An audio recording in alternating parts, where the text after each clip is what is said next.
Cowardice is the problem. The world is full of cowards. We suffer from a pandemic of cowardice. We've never suffered from any other pandemic the last 3 years. People are absolutely and utterly cowards, and they do to me what they did to me to scare people.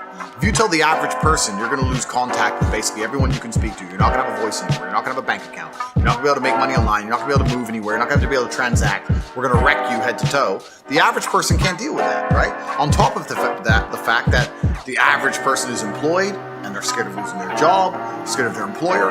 I'm in a unique situation because I'm extremely difficult to hurt. But the average person, as soon as you hurt their money, their life is over, right? And that's what we've got. We've got to a level of cowardice amongst the population where people are just going to sit there and ignore objective reality because they're scared of having this cancellation weapon used against them. So yeah, you're right. It's not that people don't agree with us. It's not that we're not saying the things that everyone knows are intrinsically true. It's that everybody's afraid to say it. And that can only end when everybody stands up and stops agreeing and playing this game. It stops being cowards. We need mass numbers of people to say, no, I'm allowed an opinion. You know what, Nigel Farage, and I'm not, since UKIP ended, I don't even know about his politics nowadays. I don't even know what he's doing. But he said something that was really interesting. He was asked about who runs the world, and I guess the person was trying to set him up for a question about the elites. And he said, truthfully, I'll tell you who runs the world. We do. Because we decide how much of this crap we're going to put up with. The problem is we're putting up with too much of it. The problem is everyone's a coward. And you're right, I get the same thing. Wow, thanks for saying it. Why don't you say it? And everyone is just terrified. And it really is truly crazy because fear has always been the control mechanism of man. The worst things that have ever happened in any society or any civilization since the dawn of fucking records has been done under the name of fear. Get the population afraid. What did Goebbels say? The propaganda minister of the Third Reich. Once people are afraid, give them a common enemy. They'll do anything you want. The Nazis knew this. Everyone knows this, right? So it's a basic playbook. But I think it's also a larger issue. I think that things like making sure people are semi-depressed, making sure people are divided, making sure people are selfish, making sure people are self-obsessed, they're trying to destroy people's will to stand up and care about anyone other than themselves. And once you do that, couple in with the fact that if you start to care about others and genuinely care about the world, you'll ruin your own life. It just makes people shut up. There are people who have a strong emotional reaction to subjects they completely don't understand. There are people out there who will stand up and say, I hate Andrew Tate. Why? I hate him. He needs to go to jail. Like, okay, why? I hate him. Why? They don't know why. Once the Matrix can program an emotional response into you, and you can't even logically, with your own words, explain why you have that emotional response, you're completely a slave mind. These people don't think about anything. They believe what they're told to believe. They're emotional about what they're told to be emotional about, the exact direction they're told to be. And that's what the Matrix wants. It wants to be able to say a name and tell the world to hate them without even giving a reason and just get what they want. These people are so far gone. These individuals who they cannot logically explain their own emotions are so far gone, it's ridiculous. As an adult, what you need to do is seriously analyze every strongly held belief you currently have and work out where it came from. Is it personal experience? Is it from somebody who I care about and who I trust? Is it from what the news has said? Why do I believe this so much? Why do I have an emotional response to this? Where did it come from? People don't do that. They just sit there, watch the news, watch social media. I'm supposed to hate this guy, so I now hate this guy. So I know exactly what you're talking about, Zuby, because you're right. These people cannot think. They cannot even give a reason. There's a guy on TikTok who walks around and says, have you heard of Andrew Tate? Around college campuses. And people go, yeah. And he goes, do you like him? And they go, no. Why? He's a misogynist. What's misogynism? And then they can't answer. They don't know what they don't even know what it means. Like it's almost sad. But then you live through the last 3 years and you realize that yeah, people can't think. There's a large contingent of the world that truly cannot think.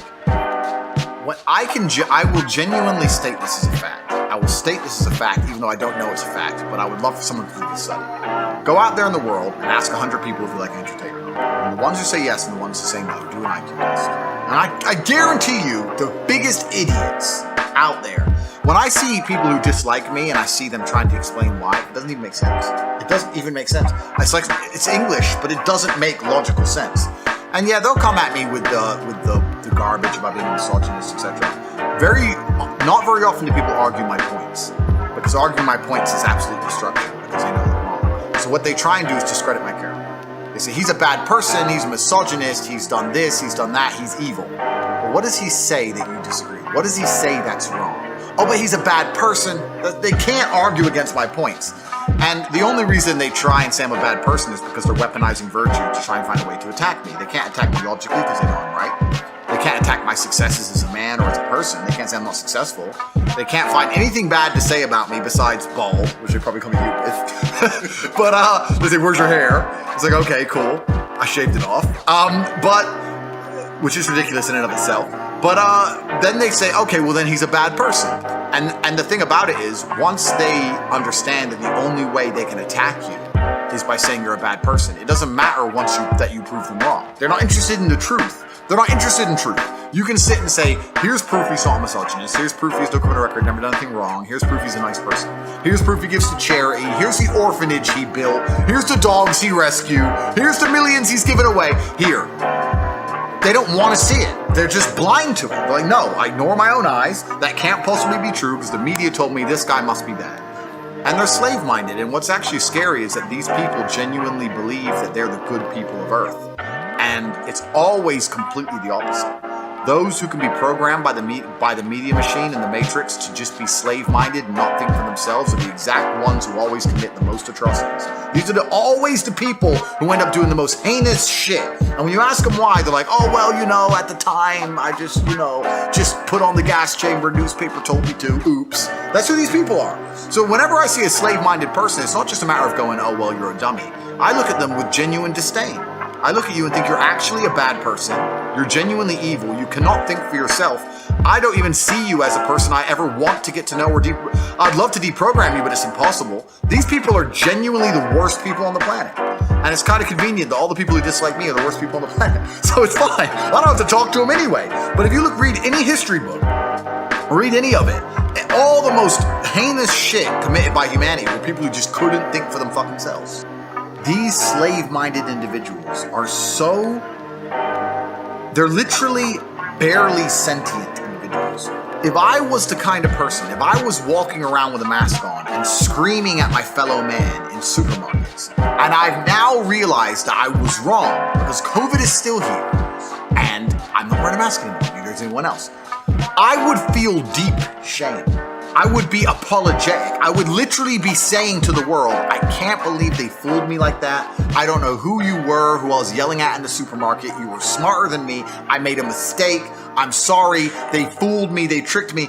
These people don't even feel shame. They don't even feel sorry. They don't even sit and go, wow, they made a fool out of me. It doesn't even cross their minds. They're on to the next thing now. Slava Ukraine! Next thing, they don't give a shit. And it's just truly amazing that they can destroy someone's life for 3 years and then recruit these people to go out there and push the agenda for them. And all the people who were tools of an agenda, now the agenda is over, are not sentient enough to sit and go, wow, they fooled me. I need to think more carefully next time they try and fool me. No.